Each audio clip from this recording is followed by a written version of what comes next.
Welcome everyone to Minecraft 1.2. Today we are going to go over the very many changes that have happened to Minecraft Windows 10 Edition, Pocket Edition, Switch Edition, and Xbox Edition to get this.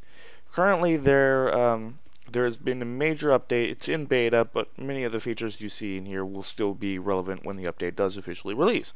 For instance, cross-platform and UI, as far as I know, will still be the same. Skins are broken as of this update, so that's why I chose the End Explorer. It's most relevant to me, actually.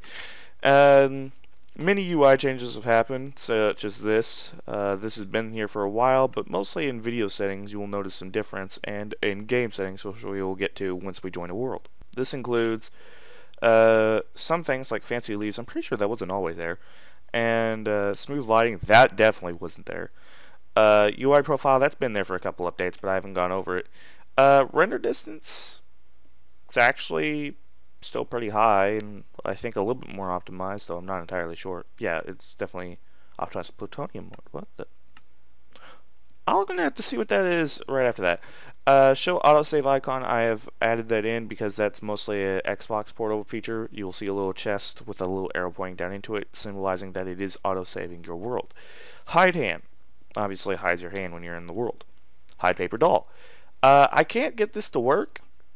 Apparently it's supposed to show a little player model up in your top left corner of when you do certain movements such as shift, sprint, and or fly.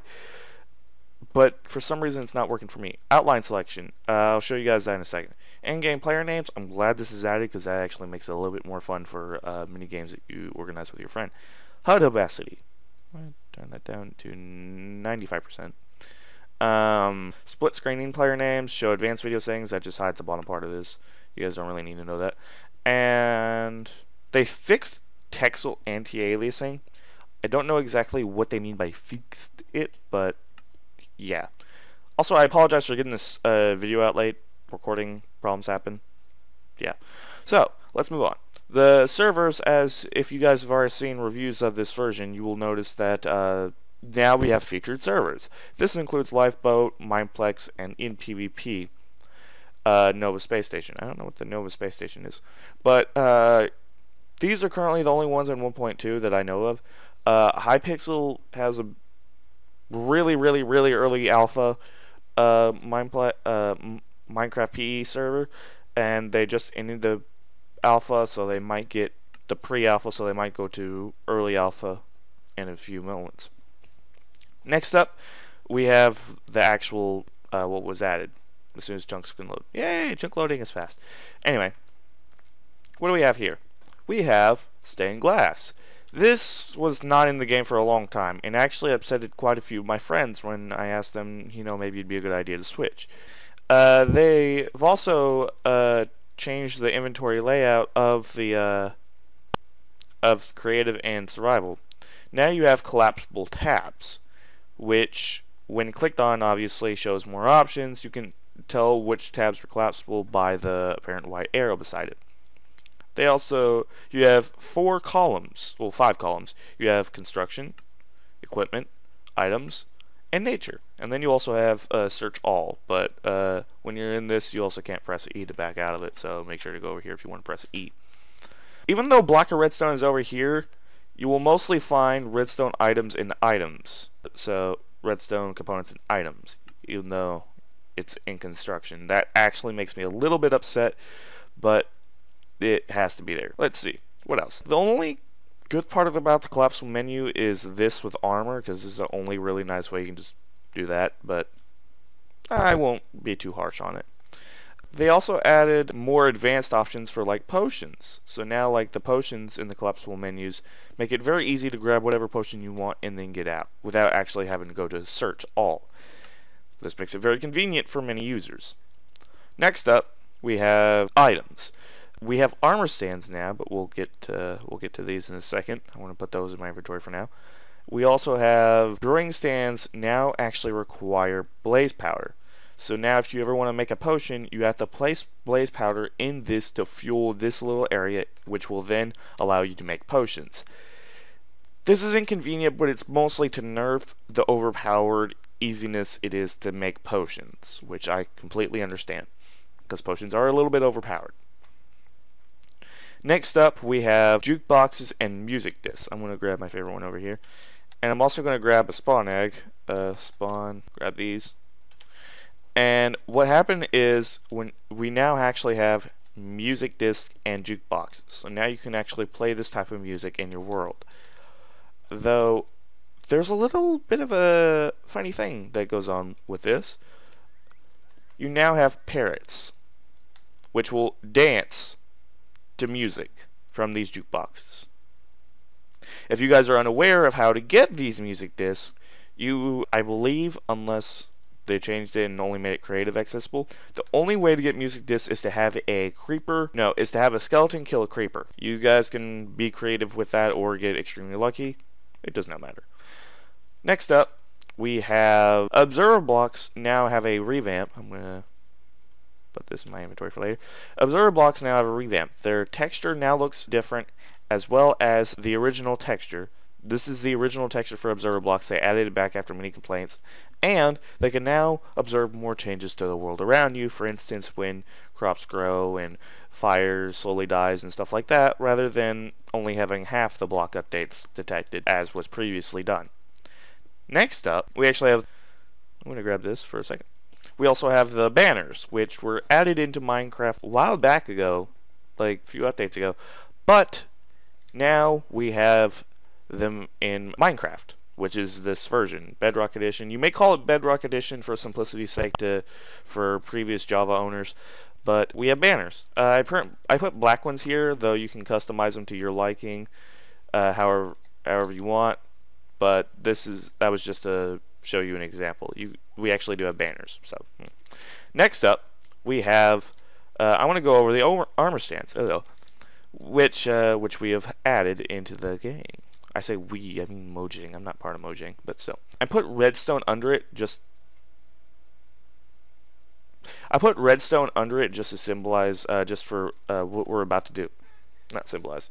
But now you can actually give them items, which they will hold in their hand, rather than just armor pieces. So now you can hold armor and items in their hand, for instance swords, which will be very common. Now, here's the funny thing. You can actually change their poses for creativity or for map making. Simply shift and right click on the armor stand. They will change their poses. They have several poses to choose from, and then they will return to normal. This is actually, I believe, pose number 1. Let's go to pose number 0. There we go. And then, also a way to change their pose is to have redstone leading under them and have direct contact with them, and then simply send a redstone pulse. Now, the pose will change depending on how strong the redstone signal is when it reaches them. So, a couple blocks away, and then another redstone signal, and it will be a different redstone pose. It's not much different because of what I did, but yeah. So that's all nice. Oh, broke a block. Next up, we have maps. So, I'm going to clear my inventory real quick. There are now different recipes for maps, and there are also different types of maps as well. We have the empty map, and we also have the empty locator map. I'm also going to grab some paper and compass for this tutorial as well. And there's a parrot in my ear. Okay. The usage of this is very interesting. We have the empty map and the empty locator map. You now have an option if you go to settings, which we are now and game. You will see this happens when you first create the world. You can choose starting map, bonus test, and trust players. Starting map, if selected, will do what Xbox did and give you an empty locator map. Locator maps are just normal maps, with the small exception of you see that little white indicator of where you are pointing. That is known as the locator, and you may also spot players that are on the map with player skulls. So basically, they will just show their little icon of their heads on the map. Meanwhile, we also have empty maps, or just normal maps, which function just like locator maps, except for the small part where you won't be able to see player heads, and you also will not see the white locator, making it very difficult to do certain things. Now, the difference between these is mostly technical wise, is mostly the crafting recipe. The crafting recipe for locator maps is, for normal maps, it's just 9 paper and you get an empty map. However, for locator maps, you can choose to save the single piece of paper and get a compass. Now, let's say you have an empty map that's all the way full, or you just want to add a locator to it without making an entire other map. The solution to this is already addressed. You can see the differences between them with display markers in case you guys mix them up. You just add a map to an anvil and then place a compass in it with it, and you will see it will now display markers. So, yeah, there's that. And another thing, you can now, the way you add more area to maps is you add paper in an anvil. You can only do this once every time, but it goes up then. So that's nice. This also means it could cost you experience every time you do this. So you're going to have to be very wary of that. Next up, we have technical but yet fun aspects of this. We now have a new command called ticking area. It's spawn chunks ported to Pocket Edition. We don't have spawn chunks, but in order to solve this problem for map makers and survival players alike that also want to just mess around with commands and do other things such as that, they added ticking area. And what this does is it will add chunks in which it will add a chunk to a list of chunks that will constantly be loaded. And even if you are away from them until you log off the game. So we add, let's say, this chunk. Well, I'm not going to say it. I don't know exactly how to use this or anything that we could load that would stay active other than a command block that spammed everything. And even then, that's not worth showing off. Oh yes, and on to fireworks. Now that we have fireworks, we can also have the different fireworks. These don't have all the designs, but these are just small sample designs that you may find in the creative menu. Same for firework charges. However, fireworks being added also adds the benefit of extended elytra movement. So simply equip an elytra and start falling with it after activating it. You may then right-click with the firework and you will get a boost. The boost is dependent on what level of firework you have. Currently I have a level 1 firework, so I don't boost very long or very far, but it's still a boost. And oh my gosh, is it a boost. So now you can pretty much fly forever in creative with the elytra if you have a firework. This is very fun. Also be careful not to hit the ground too hard like I just did, or else you would probably die. Okay, on to the menu. The game menu is new to this as well, though not very. You may now set the default permission level of people that join your game. And Trust Players allows people to join willy-nilly when you log onto the world if you are signed into Xbox and have an internet connection. And then they will be assigned the default permission level. Next up, we have the cheats. Oh, you may activate the cheats or deactivate the cheats, and depending on whether they're activated or deactivated will stop all these. You can change whether it's always day, or do daylight cycle, though these are interchangeable, I don't know. Yeah. You can choose whether fire spreads, TNT explodes, keep inventory, mob spawning, natural loot generation, mob loot, blah blah blah blah blah. Now, you might recognize this as the game rules. Don't worry, for those that still like command blocks and other things, you may still use game rule to alter certain aspects. For instance, I think you actually have more game rules in game rule than you do in the menu, such as PvP, sync command feedback, and such. So that's all very interesting. Now, what exactly is plutonium mode? I don't know what that did. This is concerning. I'm gonna have to look that up. Hold on. I'm back, everyone. Apparently, plutonium mode is a highly experimental setting that may increase FPS to some users while playing. Now, I'm not sure if this is actually carried across all versions, but or all users, but yeah, there's a plutonium mode.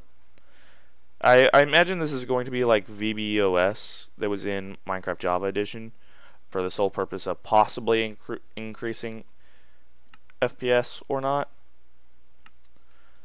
Oh, oh, well, there's a little bit of an FPS jump. So yeah, if you guys did like this review over Minecraft 1.2, please do hit that like button. It shows that you actually acknowledge that this was a good video, and it shows your support for me.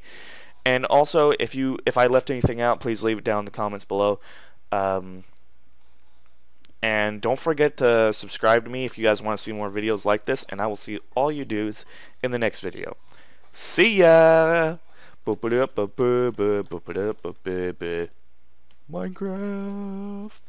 Oh, my head. Oh. See you guys.